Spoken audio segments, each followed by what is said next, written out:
হামলা পাল্টা হামলা, একবার নয় দুবার নয়, রাতভর। স্মরণকালের ইতিহাসে নজিরবিহীন এক রাত দেখল ইরান ইসরায়েল। শুরুটা করেছিল জায়নবাদীরা। শুক্রবার ইরানের পারমাণবিক অস্ত্রের উৎপাদন ঠেকানোর নাম করে দেশটিতে একের পর এক হামলা চালায় ইসরায়েল, যার শক্ত জবাবের হুঁশিয়ারি দেয় তেহরান। মধ্যরাতেই সে প্রতিশ্রুতির কঠোর বাস্তবায়ন দেখল তেল আবিব। ইরান থেকে উড়ে আসা শত শত ক্ষেপণাস্ত্র আছড়ে পড়ে ইসরায়েলের রাজধানীতে। ভেঙে পড়ে বেশ কিছু ভবন, হতাহতের চিৎকারে ভারী হয়ে আসে দখলদার দেশটির আকাশ। আমার পেছনেই বেশ কিছু ভবন রয়েছে যা হামলায় বিধ্বস্ত হয়েছে। এখানে প্রচুর মানুষ আটকা পড়েছে।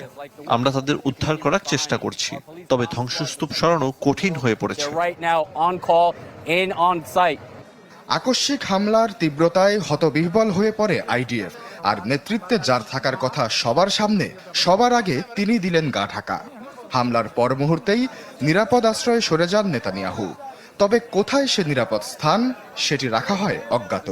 আর এর মধ্যে জাতিসংঘের নিরাপত্তা পরিষদে কুমিরের কান্না কাঁদেন ইসরায়েলি দূত।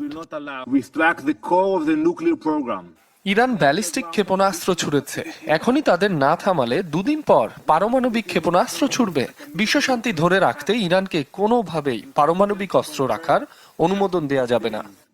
Iran could have produced enough material for multiple bombs. ভোরের আগে ফের ইরানের হামলা। এবারে শুধু তেল আবিব নয়, লন্ডভন্ড হয় জেরুজালেম সহ বড় কয়েকটি শহর। সাইরেনের শব্দে কেঁপে ওঠে হাইফা, এলিয়াত সহ বেশ কিছু এলাকা। মধ্য ইসরায়েলে হুড়মুড় করে ভেঙে পড়ে অসংখ্য ভবন। কয়েকটি আবাসন থেকে ভেসে আসে আগুনের লেলিহান শিখা। কয়েক মিনিট পরেই ইসরায়েল ফের হামলা চালায় ইরানে। এতে দেশটির মেহরাবাদ আন্তর্জাতিক বিমানবন্দরে আগুন লেগে যায়, ক্ষয়ক্ষতি হয় বেশ কিছু অঞ্চলে। এই হামলা পাল্টা হামলা অব্যাহত রাখার কথা জানিয়েছে দুপক্ষই। আশ্বাস চৌধুরী, চ্যানেল 24।